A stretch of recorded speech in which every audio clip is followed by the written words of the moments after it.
ये कहानी है रामू की। रामू एक बहुत ही गरीब किसान था। उसकी पत्नी का नाम मधु था और उसकी छोटी बेटी का नाम चिंटू था। रामू था तो बहुत ही मेहनती, लेकिन उसे उसकी मेहनत का फल नहीं मिल पाता था। वो और उसकी पत्नी दोनों सारा दिन खेत में लगे रहते थे।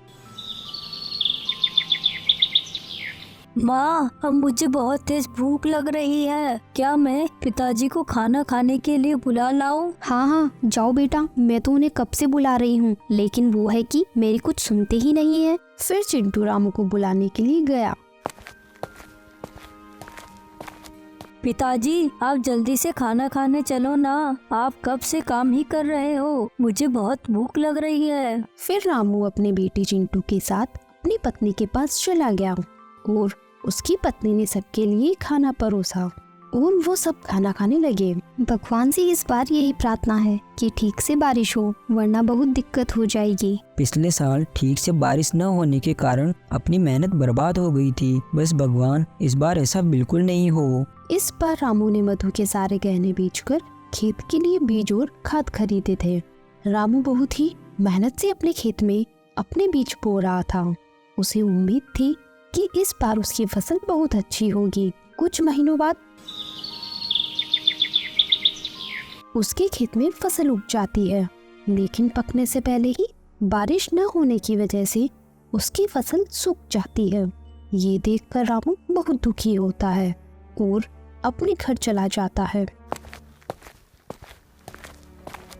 आप हिम्मत मत हारो, आप एक बार फिर से कोशिश करो, क्या पता इस बार बारिश हो जाए और अपनी फसल अच्छी हो जाए। इस बार तो तुम्हारे गहने बेचकर बीज और खाद ले आया था, लेकिन अब मैं कहां से लेकर आऊं पैसे बीज और खाद खरीदने के लिए? आप अपने गांव के सेठ मनीराम से पैसे उधार ले लो। अब अपने पास केवल एक ही चारा है, क्योंकि अपन ऐसे हाथ पे हाथ धरे तो बैठ नहीं सकते। मेरा उसके पास जाने का बिल्कुल भी मन नहीं है। वो बहुत ही बदमाश आदमी है। एक बार जो उससे पैसे ले लिया तो उसका ब्याज कभी खत्म ही नहीं होता।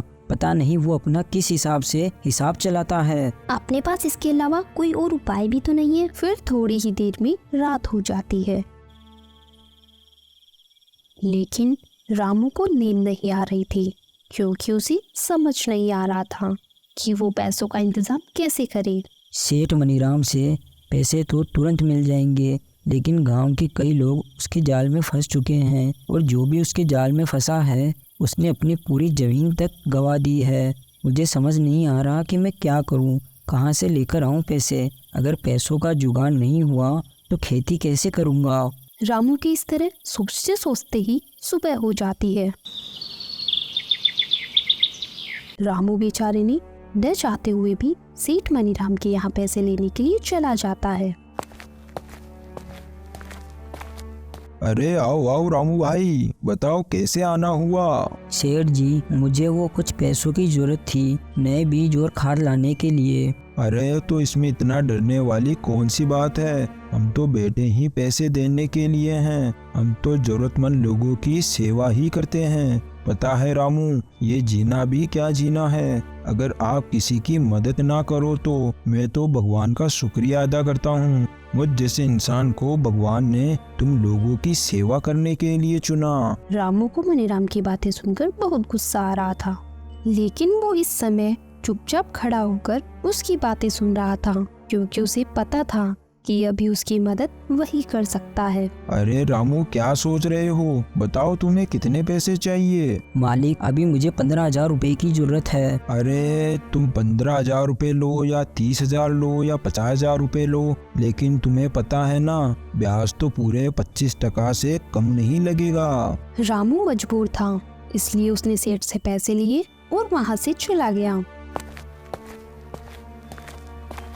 चालू आदमी कहीं का 25% ब्याज ले रहा है और ऊपर से बोल रहा है कि समाज सेवा कर रहा हूँ। लेकिन दुख तो इसी बात का है कि भगवान भी ऐसे लोगों की ही मदद करते हैं। हम जैसे लोग तो इधर उधर की ठोकरें ही खाते हैं। फिर रामू बीज और खाद लेकर अपने घर चला जाता है।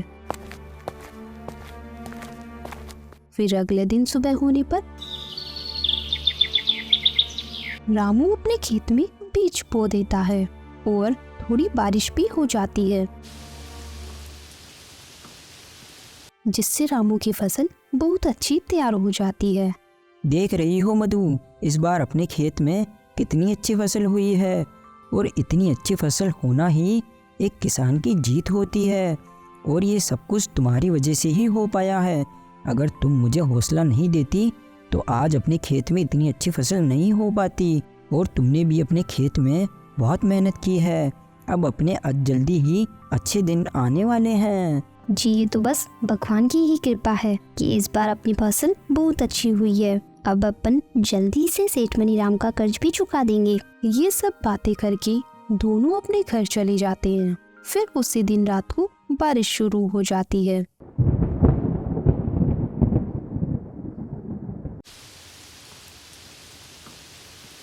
पूरी रात बहुत तेज बारिश होती है। सुबह होने पर भी बारिश रुकने का नाम नहीं ले रही थी।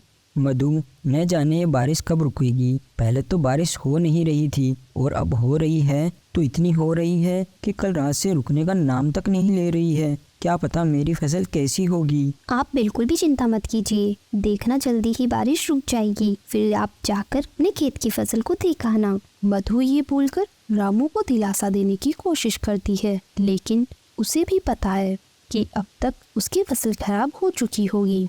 फिर ऐसे ही 5 दिन तक बारिश रुकने का नाम नहीं लेती। 5 दिन बाद जब बारिश रुकती है तो रामू सुबह जल्दी ही अपने खेतों की ओर अपनी फसल को देखने के लिए निकल जाता है। रामू वहां जाकर अपनी फसल को बर्बाद देखकर रोने लगता है। हे भगवान, आप ये कैसा न्याय कर रहे हो। पहले तो एक बूंद बारिश नहीं हो रही थी और अब हुई तो 5 दिन बाद रुकी, जिससे हमारी सारी फसल खराब हो गई। अब मैं अपना कर्जा कैसे चुकाऊंगा। अगर सेठ मनीराम को समय से पैसे नहीं दिया तो वो मेरा खेत भी हड़प लेगा। रामू वहां से रोता हुआ अपने घर आ रहा था कि तभी रास्ते में उसका एक्सीडेंट हो जाता है, तो उसे गांव के अस्पताल में ले जाया जाता है। सुनिए जी, आप बिल्कुल भी चिंता मत कीजिए, मैं हूं ना, मैं सब संभाल लूंगी। आप सिर्फ अपना ख्याल रखिए। आपका साथ होना भी मेरे लिए बहुत है, आप बस मेरा साथ मत छोड़ना। मधु सेठ मनीराम के यहाँ जाकर उससे पैसों की भीख मांगती है। मधु, ये तो मैं भी जानता हूँ कि बारिश अपने हाथ की चीज नहीं है जिससे अपन रोक सकें। और इस बारिश से अपने पूरे गांव की फसल खराब हो चुकी है, लेकिन मैंने तो तुम्हें ब्याज पर पैसे दिए थे और उधारी तो ब्याज खाने के लिए ही दी जाती है ना। सेठ जी, मैं आपके पैसे चुका दूंगी, लेकिन अभी आप ही हो जो मेरी मदद कर सकते हो। मैं तुम्हें पैसे तो उधार नहीं दे सकता, लेकिन मेरे पास कुछ आलू पड़े हैं, तुम उन्हें बाजार में बेच आओ। अगर तुमने उन्हें अच्छे दाम में बेच दिया तो मैं तुम्हें उस कीमत का कुछ हिस्सा दे दूंगा। मधु के पास और कोई उपाय नहीं था, इसलिए वो इस बात के लिए मान जाती है। तो सेठ अपने आदमियों के साथ आलू की बोरियां मधु के यहाँ बेच देता है। लेकिन मधु जैसे ही आलू को देखती है तो वो हैरान हो जाती है। ये सारे आलू तो सड़े हुए हैं, ये आलू कौन बाजार में खरीदेगा। अरे मधु, तुम इतना भी नहीं समझती हो कि जब बारिश आने से हमारी फसल बर्बाद हुई है तो सेठ मनीराम की फसल कैसे बच सकती है। सेठ बहुत चालू आदमी है, उसके सारे आलू सड़ चुके थे, इसलिए उसने ये सारे आलू तुम्हें दे दिए ताकि वो अपने ऊपर और कर्जा चढ़ा सके। लेकिन कुछ भी हो जाए, मुझे आलू को बाजार में बेचना ही पड़ेगा। मधु और रामू ये सब बातें कर ही रहे थे कि तभी वहाँ चिंटू आ जाता है और इतने सारे आलू को देखकर कहता है, माँ, अपने घर में आप इतने सारे आलू क्यों लेकर आए हो? क्या इतने सारे आलू से आलू के पराठे बनाओगे? चिंटू की ये बातें सुनकर मधु बहुत खुश हो जाती है। वाह चिंटू, तुमने तो मेरी मुसीबत का हल मुझे दे दिया। मैं इन आलू को बाजार में ऐसे नहीं बेच सकती, लेकिन अब इनमें से अच्छे आलू अलग निकाल कर उनसे आलू के पराठे बनाकर बाजार में बेच सकती हूँ। फिर अगले ही दिन से मधु बाजार में आलू के पराठे बनाकर बेचने लगती है। कुछ ही दिनों में उस गांव में मधु के आलू के पराठे बहुत ही मशहूर हो जाते हैं। ये सब देखकर सेठ मनीराम को बहुत जलन होती है अरे इस तरह तो ये मधु मेरा सारा कर्जा चुका देगी। मुझे क्या पता था कि सड़े हुए आलू को इस तरह भी इस्तेमाल कर सकती है, वरना मैं इसे ये आलू कभी नहीं देता। सेठ मनीराम मधु की इतनी बिक्री देखकर परेशान हो रहा था, तो वही मधु के मन में भी अब लालच आने लगा था और अब मधु खराब और सड़े हुए आलू से भी पराठे बनाकर बेचने लगी थी। मधु, ये क्या कर रही हो तुम? ये आलू तो पूरी तरह सड़ चुके हैं। अगर तुम इनसे आलू के पराठे बनाओगी तो सबको पता चल जाएगा। इस समय मुझे अपने परिवार के आगे कुछ भी नजर नहीं आ रहा। अगर हमें सेठ मनीराम के कर्ज से बचना है तो हमें ये करना ही होगा। और मैंने इसमें गरम मसाले ज्यादा डाले हैं तो किसी को पता भी नहीं चलेगा। लोगों को सिर्फ गरम मसाले की ही खुशबू आएगी। ऐसे ही कुछ दिन बीत जाते हैं और मधु सेठ मनीराम का सारा कर्ज चुका देती है। अभी तुम्हें मुझे 15,000 रुपए और देने होंगे। किस बात के? सेठ जी, मैंने तो आपका सारा कर्ज चुका दिया, तो मुझे आपको किस बात के 15,000 रुपए देने होंगे? और अब तो मैंने अपने खेत में आलू की फसल भी उगाना चालू कर दिया, तो मैं अब अपने खेत के आलू से ही पराठे बनाकर बेचूंगी। अगर तुमने मुझे हर महीने 15,000 रुपए नहीं दिए तो मैं गांव के सभी लोगों को बता दूंगा कि तुम सड़े हुए आलू से पराठे बनाकर बेचती हो। सेठ जी, अगर आपने ऐसा करने की सोची भी तो याद रखना, वो सड़े हुए आलू आपने ही मुझे दिए थे। पूरे गांव को ये बात बता दूंगी मैं। मधु की ये बातें सुनकर सेठ मनीराम चुप हो जाता है। ऐसे ही कुछ दिनों में रामू भी बिल्कुल ठीक हो चुका था और उन्होंने अपने खेत में पानी की समस्या से बचने के लिए कुआं भी खुदवा लिया था और अब वो दोनों पति पत्नी अपने खेत में आलू की फसल उगाया करते थे। रामू आलूओं को बाजार में बेचा करता था और जैसे ही आलू खराब होने लगते तो मधु उनसे आलू के पराठे बनाकर बेचा करती थी।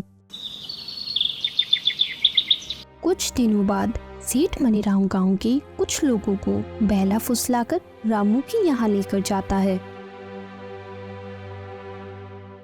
गांव वालों, अब तुम सब इस मधु के घर की तलाशी लो और देखो कि ये सड़े हुए आलू से पराठे बनाकर बेचती है। ये बात सुनकर मधु घबरा जाती है। अरे अरे, आप लोग ऐसे कैसे मेरे घर की तलाशी ले सकते हैं? ऐसे कैसे तलाशी ना ले? तुम आलू के पराठे बेचकर इतनी तरक्की कर रही हो, जरा हम भी तो देखें तुम किस तरह के आलू इस्तेमाल कर रही हो। तुमने देखते ही देखते अपने खेत में कुआं खुदवा लिया, अपने बच्चे को शहर पढ़ने के लिए भी भेज दिया और तुमने मेरा सारा कर्जा भी चुका दिया। फिर गांव का एक आदमी मधु के घर की तलाशी लेता है तो उसे अच्छे आलू ही मिलते हैं। अरे सेठ जी, आप क्यों बेकार में ही गांव की औरत को परेशान कर रहे हो? मधु बेचारी तो कितने ताजा और साफ आलू ही इस्तेमाल कर रही है आलू के पराठे बनाने में। सेठ जी, आप तो फालतू ही बेचारी को बदनाम कर रहे हो। गांव के आदमी को अपना पक्ष लेते देख, गांव वालों, आप सबको तो पता ही है ये सेठ मनीराम कैसा है। ये चाहता था कि मैं इसका कर्ज ना चुका पाऊं और ये मेरी जमीन हड़प ले, लेकिन मैंने ऐसा नहीं होने दिया। मैंने इसका सारा कर्ज चुका दिया, इसलिए ये ऐसा कर रहा है। अरे हम गरीबों को परेशान करना ही तो इन अमीर लोगों का शौक है। चलो भाई लोगों, ये सेठ मनीराम तो हमारा समय खराब कर रहा है। ये कहकर सभी लोग वहाँ से चले जाते हैं। अरे तुम तो सच में खराब आलू से ही आलू के पराठे बनाती थी ना, तो फिर अपने घर में ताजा आलू कहाँ से आए? मुझे पता था सेठ मनीराम कुछ ना कुछ जरूर ऐसा करेगा, इसलिए मैंने पहले ही सड़े हुए आलू छिपा दिए थे। देखो, अब हमारा बेटा शहर में पढ़ रहा है और सेठ मनीराम का कर्जा भी हमने चुका दिया है और अब हम दोनों अच्छे से कमा भी रहे हैं और हमने अपने खेत में पानी की समस्या से बचने के लिए कुआं भी खुदवा लिया है। इसलिए अब तुम्हें लालच नहीं करना चाहिए। आप बिल्कुल सही कह रहे हो। ये तो मैंने अपने दिमाग से घर के सारे आलू छिपा दिए थे, वरना पूरे गांव में हमारी बदनामी हो जाती और हमें गांव से निकाल दिया जाता, तो अपन फिर से रोड पर आ जाते। मैंने जो भी किया अपने परिवार के लिए किया, अपने हालातों की वजह से किया, लेकिन जब अब हालात सुधर चुके हैं तो अब मुझे भी अपनी गलती को सुधार लेना चाहिए। आज के बाद मैं अब हमेशा अच्छे आलू का इस्तेमाल करूंगी और खराब आलू का राज हमारे बीच ही रह जाएगा। उस दिन के बाद से ही मधु खराब आलू से पराठे बनाना बंद कर देती है। तो दोस्तों, हमने इस कहानी में देखा कि किसान होना इतना आसान नहीं है। किसान के सर पर हमेशा मुसीबत मंडराती रहती है। बारिश कम होना भी किसान के लिए मुसीबत है और ज्यादा होना भी किसान के लिए मुसीबत है। एक किसान का जीवन हमेशा मुसीबत से भरा हुआ रहता है और हमें इस कहानी से यही सीख मिलती है कि हमें लालच नहीं करना चाहिए, क्योंकि लालच के चलते हमारे पास जो कुछ भी होता है हम उसे भी गवा देते हैं। Thanks for watching.